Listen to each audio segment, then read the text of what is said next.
भंते जी, आपके रहते हुए, इतने बौद्ध भिक्षुओं के रहते हुए, करोड़ों बौद्ध अनुयायियों के रहते हुए धरना प्रदर्शन को स्थगित करने का ऐलान आकाश लामा ने कल बोधगया थाने से कर दिया। इस पर क्या कहना है आपको?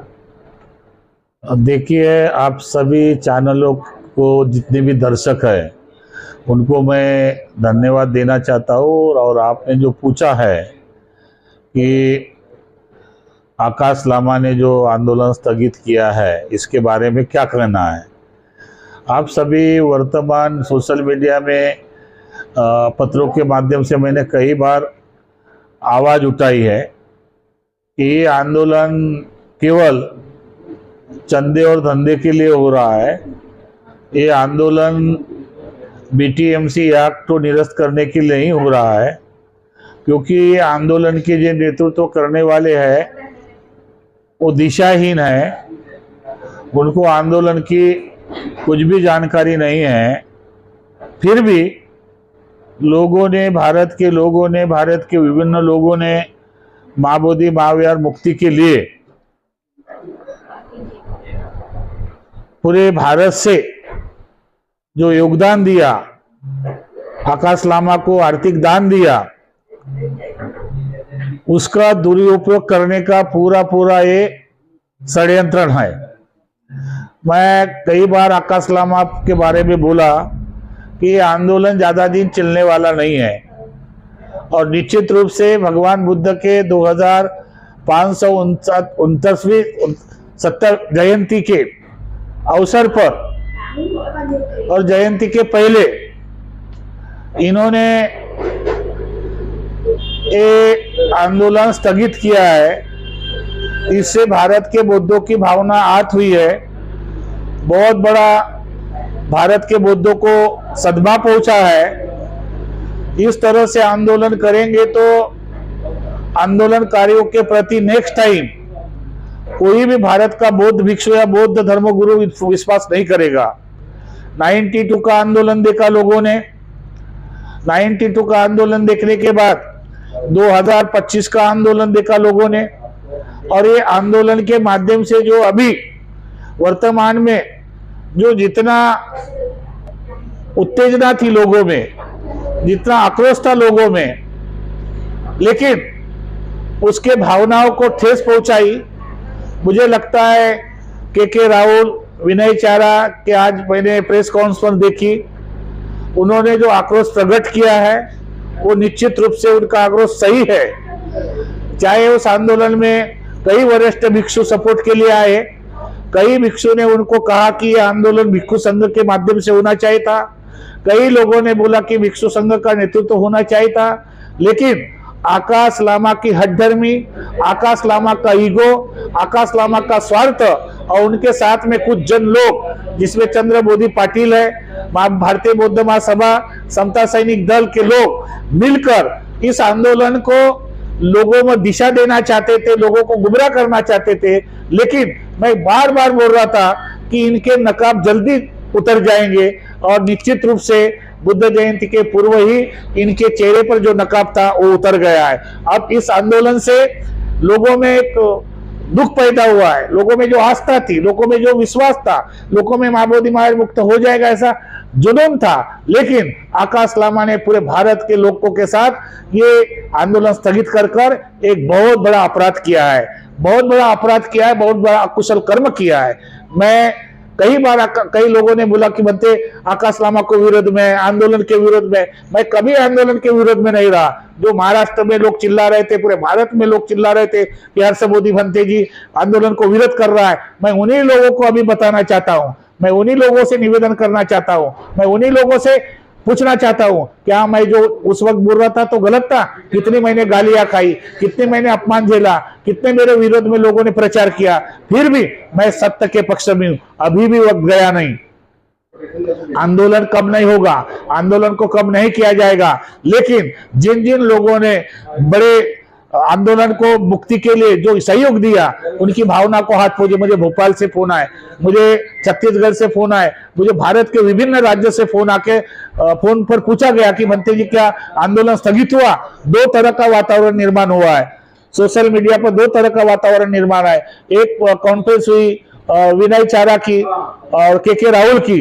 के राहुल ने तो साफ आरोप लगाया। के राहुल निश्चित रूप से 2 महीना वहां पर बैठे थे और विनय चारा भी बैठे थे, बीच में ज्ञानज्योति भंते जी भी बैठे थे, बीच में सुमित रत्ना बैठे थे। कई भारत के विभिन्न भिक्षु वहां पर आए धरने पर, लेकिन भिक्षु के साथ सौतेला व्यवहार किया गया है आकाश लामा के साथ, और उसमें सर्वोपरि भंते प्रज्ञाशील है, जो अपने आप को 6 साल सचिव मैनेजमेंट कमेटी में रहने के बाद कहता है कि मैंने ये किया वो किया।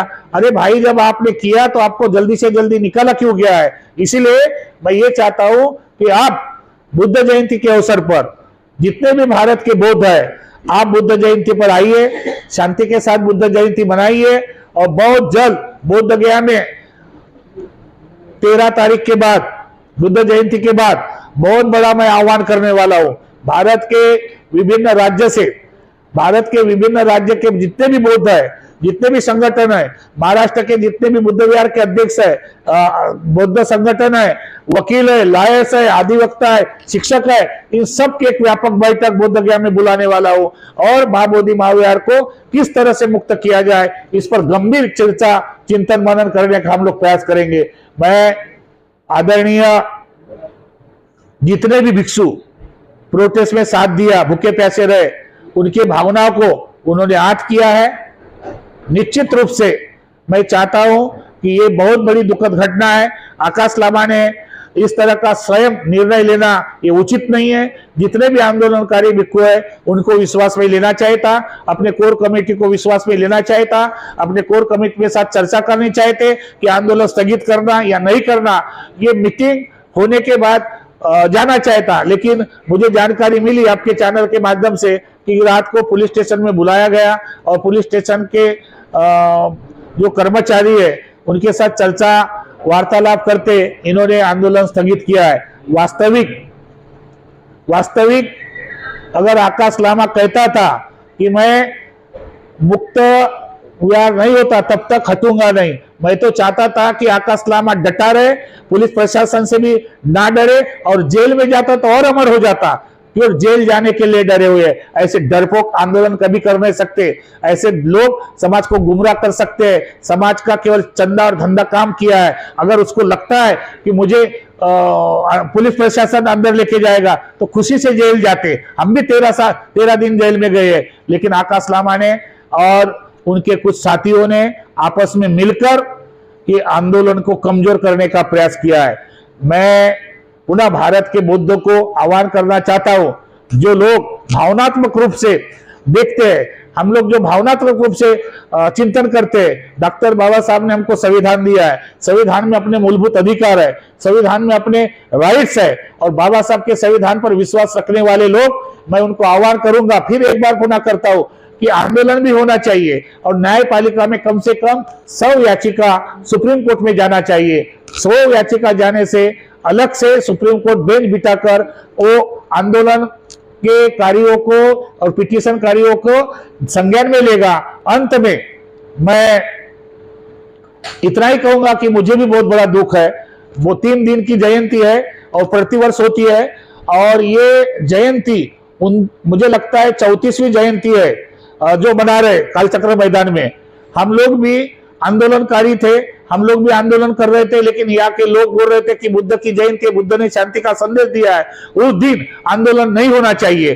तो हमने उस दिन आंदोलन बंद करके बुद्ध की शांति के साथ जयंती मनाने का संकल्प लिया, और लगातार 34 साल हो गए शांतता के साथ बुद्ध गया में जयंती बनती है। और भारत के लोगों को एक मैसेज देते हैं कि बुद्ध ने एक मानव दूसरे मानवता के साथ मानवता जैसा बर्ताव करे, ऐसा उन्होंने संदेश दिया है। मैं अभी वर्तमान में फिर एक बार बुद्ध जयंती के अवसर पर महाराष्ट्र के, भारत के विभिन्न राज्य के लोगों को आह्वान करता हूं कि आप बुद्ध जयंती मनाइए, आइए। यहाँ पर किसी भी तरह का भय नहीं है, या किसी भी तरह का डर नहीं है, यहाँ पर किसी भी तरह का कोई प्रॉब्लम नहीं है। बिहार के लोग बहुत शांतिपूर्ण लोग हैं, प्रेम देना चाहते हैं, प्रेम बांटना चाहते हैं, आपस में भाईचारा के साथ रहना चाहते हैं। और मैं बुद्धगया महाराष्ट्र का हूं, लेकिन अभी बिहार का होने के नाते मैं यहाँ के लोगों को देखता हूं, यहाँ ब्राह्मण है, सभी धर्म के लोग हैं, लेकिन डेली प्रतिदिन बुद्ध विहार में वंदना के लिए जाते हैं। वो नहीं देखते कि ये धर्म किसका है, बुद्ध के विचार चाहते हैं, बुद्ध का शांति का संदेश चाहते हैं और उसी विचारों से अपना डेवलपमेंट करना चाहते हैं। मैं जो लोग आंदोलन में बैठे थे, निश्चित रूप से के राहुल है, विनय चारा जैसे तरुण भिक्षु है, उनको दुख हुआ है, लेकिन मैं उनको भी सजेशन देना चाहूंगा कि प्रशासन के जो आदेश है उस आदेश का हम लोग पालन करेंगे और निश्चित रूप से बुद्ध जयंती के बाद एक व्यापक बैठक बुलाकर मां बोधि महाविहार को न्यायिक पालिका के माध्यम से, आंदोलन के माध्यम से, राजकीय व्यवस्था के माध्यम से किस तरह से बुद्ध विहार बुद्धों को मिलना चाहिए, इसलिए हम लोग चर्चा करेंगे। मैं Bhadant Harshbodhi Mahasthavir Buddhagaya, national president, Buddhist international network, Maa Bodhi charitable trust का प्रेसिडेंट बोधगया में रहता हूं।